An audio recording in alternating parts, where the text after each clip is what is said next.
kerlap-kerlip kitab Ester. Kitab Ester ini sangat banyak kebenaran-kebenaran yang bisa kita pelajari di dalamnya. Dan saya memakai istilah kerlap-kerlip karena Ester itu artinya bintang. Bintang itu bercahaya dengan sinarnya yang cemerlang dan kita menangkap cahayanya itu. Nah, itulah sebabnya saya pakai judul kerlap-kerlip, kebenaran-kebenaran yang kita terima lewat kitab ini. Nah, kembali saya mengangkat 3 kebenaran firman Tuhan dari kitab Ester. Yang pertama yaitu saya beri satu judul yaitu fatalistis atau faithilistis. Apa itu fatalistik? Itu berasal dari kata faith yang dalam bahasa Inggris itu artinya adalah nasib. Jadi paham fatalistis ini adalah satu paham pemikiran yang menyerah kepada nasib. Apa kata nasib? Jadi kalau sudah nasibnya jelek, ya sudah terima saja, kira-kira begitu. Nah, ini paham fatalistis. Paham ini secara tidak sadar banyak dianut oleh orang dunia khususnya. Tapi juga tidak menutup kemungkinan banyak anak Tuhan secara tidak sadar dia menerima paham ini. Nasib, ya nasibku begini. Kalau sudah nasibnya A ya A, B ya B. Nasibku jadi orang yang kurang mampu ya beginilah. Seperti itulah kira-kira. Ini paham ini, fatalistik, fatal. Nah, ini dipertentangkan dengan faham yang saya katakan tadi adalah faham faithilistis.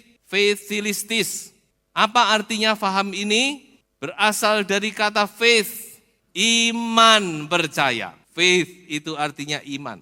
Jadi faham faithilistik ini adalah faham atau satu pemikiran yang percaya bahwa bukan nasib yang menentukan, tetapi Allah lah yang menentukan segala perkara. Amin. Haleluya. Yang memegang kontrol atas kehidupan kita bukan nasib kita, tetapi Allah memegang segala kendali. Tidak ada yang namanya nasib. Oh, nasibmu jelek ya jelek. Tidak ada. Seorang anak muda di dalam Alkitab yang bernama Yabes. Sudah bisa baca itu di dalam 1 Tawarikh pasal 4. Yabes artinya sakit. Yabes artinya susah. Yabes artinya penderitaan. Dari namanya aja seperti tidak punya masa depan. Tetapi Yabes tidak putus asa. Firman Tuhan berkata, dia berdoa kepada Tuhan. Dia memohon, dia berdoa, dia bergumul di dalam doa. Dan dikatakan Tuhan mengabulkan. Sehingga Yabes diberkati luar biasa. Diberkati dengan kesehatan. Diberkati dengan kekayaan yang melimpah. Diberkati dengan berkat-berkat yang melimpah. Jadi bukan nasib yang menentukan, tetapi siapa? Allah yang memegang kendali. Mengapa saya angkat hal ini? Kitab Ester adalah satu kitab, kalau secara dunia adalah fatal. Nasib umat Tuhan di kitab Ester ini fatal. Tidak ada lagi harapan. Keputusan sudah ditentukan, sudah ditok. Semua harus melaksanakan. Umat Tuhan tidak punya harapan lagi. Mereka tinggal pasrah kepada nasib. Jadi mereka sudah secara manusia tidak punya pertolongan apa-apa. Tetapi masih ada orang yang beriman, yaitu Mordekai. Mordekai tidak putus asa. Dia tidak lalu menyerah, ya sudah tidak ada harapan. Tapi Mordekai katakan apa? Tuhan akan menolong. Coba kita baca ya. Di dalam Ester pasal 4 ayat 14. Di situ ada satu perkataan yang saya kutip di sini. Apa yang dikatakan oleh Mordekai kepada Ester. Bagi umat Tuhan, bagi anak-anak Tuhan, akan timbul juga apa? Pertolongan dan kelepasan dari pihak lain. Amin. Mordekai dengan pasti berkata, pasti Tuhan akan menolong. Inilah iman. Biarlah kita juga demikian. Jangan sampai kita percaya kepada nasib. Saya beritahu kepada saudara, bukan nasib yang memegang kontrol atas kehidupan kita, tetapi Allah di dalam nama Tuhan Yesus Kristus. Dialah yang memegang kontrol dalam kehidupan kita. Bahkan dia yang memegang kontrol di dalam sejarah. Ketika orang sudah tidak bisa berbuat apa-apa, masih ada Allah yang bisa menolong. Bukan nasib yang mengontrol kita, tetapi Allah yang mengontrol kita. Setelah itu mari berdoa. Ketika mereka berdoa, mereka bersatu hati, mereka berpuasa, maka dikatakan Allah turun tangan dan Allah melepaskan mereka dan Allah menyatakan pertolongannya. Nah, ini yang pertama. Jadi saya harap saudara-saudara sebagai orang percaya benar-benar punya iman kepada Tuhan. Jangan sampai saudara percaya kepada nasib, percaya kepada ini, apalagi namanya ramalan. Waduh, suka tanya kepada orang mati, orang hidup tidak bisa nolong kok mau tanya orang mati. Mari, jadi anak Tuhan itu benar-benar punya iman yang hidup kepada Tuhan, percaya sungguh bahwa Allah yang kita sembah adalah Allah yang hidup. Amin. Allah yang empunya langit dan bumi dan seisinya. Allah yang memegang kendali dalam sejarah. Allah yang memegang kendali dalam hidup saudara dan saya. Datanglah kepada Tuhan, berdoalah seperti Yabes. Saudara akan mendapatkan pemulihan. Ini yang pertama. Yang kedua, ada satu hal lagi yang saya lihat di dalam kitab Ester ini, yaitu satu pelajaran yang luar biasa. Dikatakan bahwa musuh itu sudah dikalahkan. Saudara harus tahu bahwa semua cerita yang di dalam Alkitab itu punya gambaran kepada Yesus. Semua diproyeksikan ke Yesus. Di tokoh-tokoh Alkitab ini dalam segi-segi tertentu mereka adalah gambaran dari Yesus. Seperti Yusuf, Daud, dan banyak lagi. Demikian juga dengan Ester. Ester bukan cuma sekedar cerita sejarah. Ada kebenaran-kebenaran yang luar biasa di sini. Siapa musuh yang dimaksud di dalam kitab Ester ini? Tidak lain adalah orang yang bernama Haman.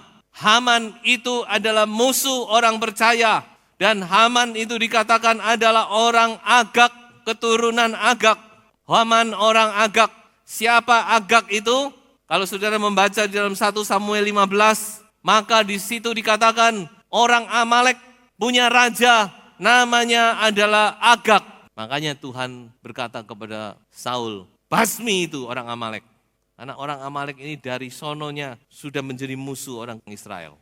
Dari mereka keluar dari Mesir, musuh yang pertama yang mau membinasakan mereka adalah orang Amalek. Jadi saudara-saudara, Amalek ini adalah musuh bebuyutan dari orang Israel. Makanya tidak heran keturunannya yang namanya Haman juga menjadi musuh bebuyutan orang Israel. Siapa sebenarnya dalang dari semuanya itu? Saudara harus mengerti ini. Bukan Haman, saudara. Haman itu cuma dipakai saja. Ada satu tokoh yang menjadi dalang dari semua yang terjadi ini. Karena apa? Karena kalau umat bangsa Yahudi dibinasakan, maka janji Allah akan datangnya Mesias pun bubar. Coba saya bacakan Kejadian pasal 3 ayat 15. Saudara akan tahu siapa sebenarnya dalang di balik semuanya itu. Apa yang dikatakan di dalam Kejadian pasal 3 ayat 15? Tuhan Allah berkata kepada ular itu, aku akan mengadakan permusuhan antara engkau dan perempuan ini, antara keturunanmu dan keturunannya. Keturunannya akan meremukkan kepalamu, dan engkau akan meremukkan tumitnya. Apa yang dikatakan oleh Allah di Taman Eden ini sudah diingat-ingat oleh ular. So itu dia dengan mata, dia terus mengawasi dan terus mencari kesempatan. Sampai waktu Yesus lahir pun, ular ini masih cari kesempatan bukan? Lewat Raja Herodes, dia berusaha membinasakan Yesus. Semua bayi laki-laki yang berusia 2 tahun ke bawah dibunuh, saudara-saudara. Gitu? Dan di dalam cerita ini, saudara-saudara, Haman yang dipakai oleh iblis untuk membunuh orang Yahudi. Supaya apa? Supaya tidak muncul keturunan yang dimaksud ini.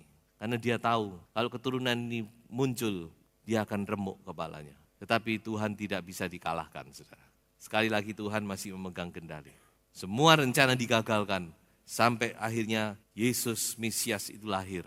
Dan dia meremukkan kepala si ular. Kapan itu terjadi? Apa sudah terjadi? Sudah.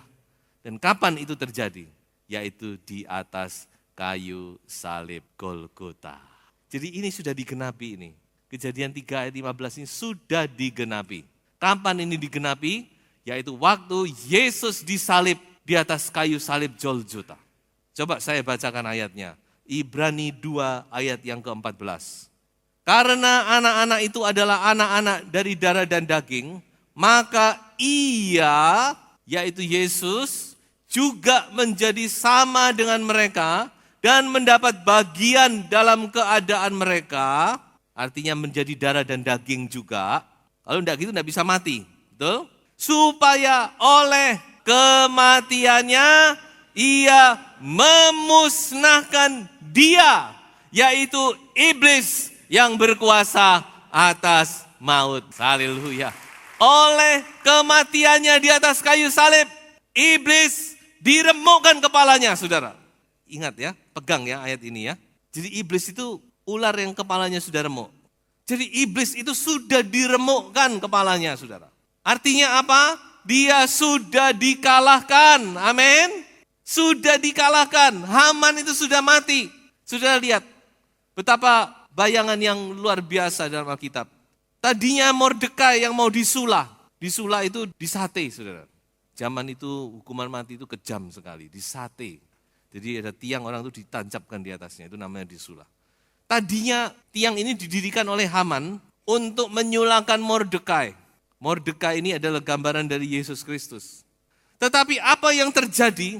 Tuhan balik. Akhirnya bukan Mordekai yang disulah, tetapi Hamanlah yang disulahkan di situ. Haman yang dibinasakan. Yesus Kristus mati di atas kayu salib. Dia memang harus menderita untuk saudara dan saya. Untuk kesembuhan kita, untuk keselamatan kita, untuk penyucian dosa kita. Tetapi waktu dia disalib, sebenarnya bukan Yesus yang dibinasakan. Tetapi siapa? Iblis yang dibinasakan. Bukan Yesus yang kalah, saudara. Bukan Yesus yang dibinasakan. Bukan Mordekai yang mati, tetapi Haman yang mati di situ. Iblis yang dikalahkan. Coba saya baca lagi beberapa ayat ya. 1 Yohanes pasal 3 ayat 8. Saya harap saudara-saudara benar-benar percaya, benar-benar mengerti siapa musuh ini. Musuh kita ini adalah musuh yang sudah dikalahkan oleh Yesus. 1 Yohanes pasal 3 ayat 8. Perhatikan bagian B. Untuk inilah anak Allah menyatakan dirinya, yaitu supaya ia membinasakan perbuatan-perbuatan iblis itu. Yesus Kristus menyatakan diri dan dia disalib dengan satu tujuan. Dia harus mati untuk meremukkan kepala si ular. Memang dia tumitnya dicokot oleh si ular. Dia menderita bukan? Tapi dia tidak mati. Yang mati itu iblis. Ular ini kepalanya diinjak. Remuk. Haman sudah mati. Kolose pasal 2 ayat 14. Dengan menghapuskan surat hutang yang oleh ketentuan-ketentuan hukum mendakwa dan mengancam kita. Dan itu ditiadakannya dengan memakukannya pada kayu salib. Ya, di sini memang gambarannya surat hutang. Ya, jadi beberapa sisi ini Paulus menulis. Tapi kita dari ayat-ayat ini kita tahu, saudara, bahwa kayu salib itu bukanlah kekalahan Yesus. Justru itu adalah kemenangan gereja Tuhan. Karena iblis yang dipaku di situ. Iblis yang kepalanya diremukkan di situ. Iblis yang dikalahkan. Sebab itu dia adalah musuh yang sudah dikalahkan. Lalu saudara mungkin bertanya, kalau gitu kenapa kok masih pekerjaan iblis itu masih merajalela? Nah ini jawabannya pada poin yang ketiga. Lanjut poin yang ketiga. Ada satu hal, ada satu kebenaran yang kita bisa pelajari dari kitab Ester. Perhatikan satu hal. Haman sudah mati. Itu tercatat di Ester pasal 5 mencatat Haman sudah mati. Haman sudah dibinasakan, musuh sudah mati. Tetapi perhatikan, surat yang sudah ditandatangani oleh Haman dan ditok oleh meterai raja, itu masih berjalan. Jadi ini masih berlaku. Artinya apa? Artinya bahwa pada bulan ke-12, bulan ke-12 Yahudi namanya bulan Adar, tanggal 13 orang Yahudi akan dibinasakan. Ini tetap berlaku. Sudah bisa membedakan ya. Hamannya sudah mati memang. Tapi surat ini masih berjalan, berlaku. Lalu bagaimana caranya? Dibatalkan? Tidak bisa. Karena itu sudah ditok dengan meterai raja. Tapi sekarang saudara-saudara kita lihat apa yang dilakukan. Ketika Mordekai sudah berkuasa saat itu, maka Mordekai membuat surat susulan. Dan surat susulan ini berbunyi apa? Bahwa orang Yahudi boleh melawan musuh. Dan bukan cuma itu, negara-negara yang bersangkutan itu wajib untuk membantu mereka. Dan apa yang terjadi? Mari kita baca di pasal 9. Ester pasal 9 ayat 1 sampai ayat yang kelima. Iblis berkuasa, tapi iblis sekarang sudah dimatikan. Dan bukan cuma itu, firman Tuhan berkata, sekarang Anda dan saya diberi kuasa untuk melawan iblis. Amin. Jadi saudara-saudara, apa poin di sini? Bahwa kita juga harus bangkit. Kita juga harus mau berjuang, saudara. Kalau saudara tidak mau berjuang, tidak mau bangkit, ya tetap aja kita akan kalah. Ayo kita lebih dari pemenang. Kalau pemenang itu status Tuhan berikan, karena dia sudah mengalahkan iblis. Tapi firman Tuhan berkata, kita lebih dari pemenang. Itu artinya perjuangan, saudara. Baru yang dinamakan lebih dari pemenang itu dialami, saudara. Tetapi ada satu hal yang luar biasa. Kita sudah dibekali dengan kuasa Tuhan yang luar biasa. Sorga sekarang ada di pihak saudara dan saya. Dan kita punya kuasa yang luar biasa. Sebab itu kita pasti menang kalau kita mau bangkit. Karena Mordekai sudah menjadi raja. Yesus sudah duduk di sebelah kanan Allah Bapa. Haleluya. Dia ada membela saudara dan saya. Sebab itu luar biasa. Apa yang dikatakan oleh firman Tuhan. Coba kita baca di dalam 2 Petrus pasal 1 ayat 3 dan 4. Tuhan itu sudah memfasilitasi gerejanya dengan berbagai macam kuasa. Sehingga kita pasti menang kalau kita mau maju. Karena kuasa ilahinya telah menganugerahkan kepada kita segala sesuatu yang berguna untuk hidup yang saleh oleh pengenalan kita akan Dia yang telah memanggil kita oleh kuasanya yang mulia dan ajaib. Ayat 4. Dengan jalan itu Ia telah menganugerahkan kepada kita janji-janji yang berharga dan yang sangat besar, supaya olehnya kamu boleh mengambil bagian dalam kodrat ilahi dan luput dari hawa nafsu dunia yang membinasakan dunia. Amin. Kuasa itu sudah diberikan. Kuasa apa saja? Minimal ada 7 kuasa yang saya bisa catat.